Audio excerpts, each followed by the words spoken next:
Okay guys, let's break it down. Okay, so 비가 오지 않아서 여행하기 좋아요. Okay, so ngayon guys, para sa mga beginners, it can be confusing, no? Pero actually guys, madali lamang po ito kapag alam mo po yung mga grammatical structures na involved dito at saka yung mga vocabularies. Okay, so una is yung piga. Okay, so yung P, ang ibig sabihin po niyan guys is rain, o P. Okay? So, rain, tapos dinagdagan po siya ng marker or subject particle na iga, yung ga. Okay? So, piga. So, yung ibig sabihin lamang po niyan guys is rain pa rin. No? So, rain and then U. Okay. Ngayon guys, pwede mo mapagkamalang one word yung OG, no? Lalo na kapag wala ka pang knowledge about grammar. Pero hindi po guys ha, hindi siya one word kasi yung U, galing po yan sa UDA na ibig sabihin is to come or darating. Okay? So meaning, darating yung ulan. Okay? So, piga, UDA, it means to rain. To rain. Okay? Uulan. Ganon. Tapos, si UDA is kinonjugate siya or dinagdagan siya, dinugtungan siya ng grammatical structure na G-an. Okay? So, meaning guys, si G at saka si an yung magkasama dyan.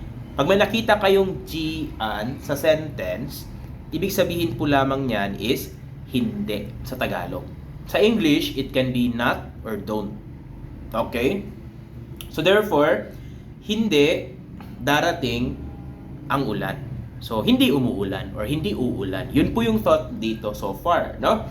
So ngayon guys, itong G-an na grammar naman is kinonjugate pa siya sa isang grammar structure na aso, oso. Ito si aso, oso na grammar guys, dalawa po yung major meaning niyan. Okay? So, unang meaning is kapag nagbibigay ka ng reason. Okay? So, pag yan po yung pagkakagamit niya sa sentence, it means dahil or because, no? In English.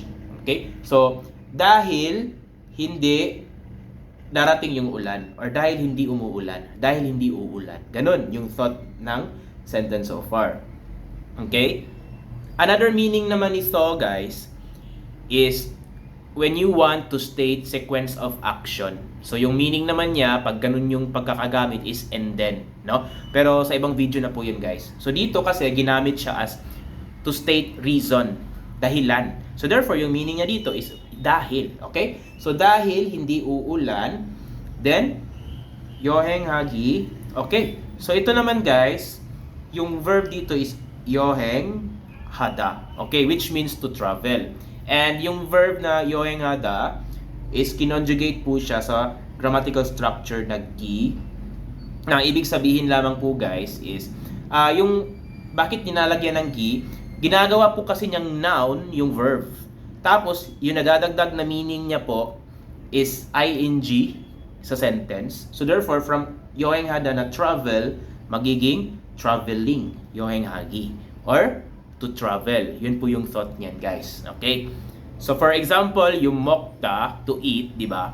So, if you wanna say eating as a noun, so, 먹기, yan po yung yan po yung pagkaka-conjugate, 먹기. And then, halimbawa, listening, no? To listen is 듣다, okay? Tapos sasabihin mong listening, 듣기. Okay. Ito guys, 여행하기, yes, traveling is 좋아요. 좋아요, from 좋다, it's in present tense form. It means good or nice. So, it's nice, no? It's good. Okay? So, yung ibig sabihin naman ng part na 여행하기 좋아요 guys is traveling is nice or traveling is good. Or, pwede ding, it's good to travel or it's nice to travel. Okay? So ngayon, it's nice to travel dahil hindi umuulan. Okay? So, traveling is nice since it doesn't rain. Okay? Yan po yung pagkaka-translate ng sentence na ito, guys. So, it can be confusing po, no? Kapag meron po mga grammatical structures na involved sa sentence tulad nito na hindi kayo familiar sa kanyang conjugation rule and at the same time sa meaning, guys. Kasi kahit anong gawin mo, mahihirapan ka talagang intindihin yung mga binabasa mo, no? Imagine guys ha, yung verb na uda.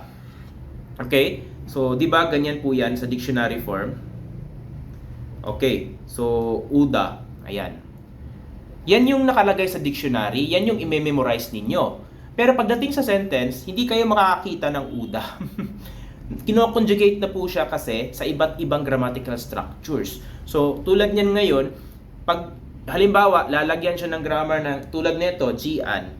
So, yung magiging mangyari, magiging uji. So, ganyan na po guys, no? So, uji, ujian. So, yan na po yung pagkakasulat. So, it can be confusing na kasi hindi mo alam kung ano ibig sabihin nito. No? Sino ba yung magkasama dyan? So, yan yung mga, isa sa mga dahilan kung bakit nahihirapan tayong sagutin or intindihin yung mga binabasa natin. It's because of the lack of knowledge about vocabularies and at the same time, the grammatical structures, no? The conjugation rules. Okay?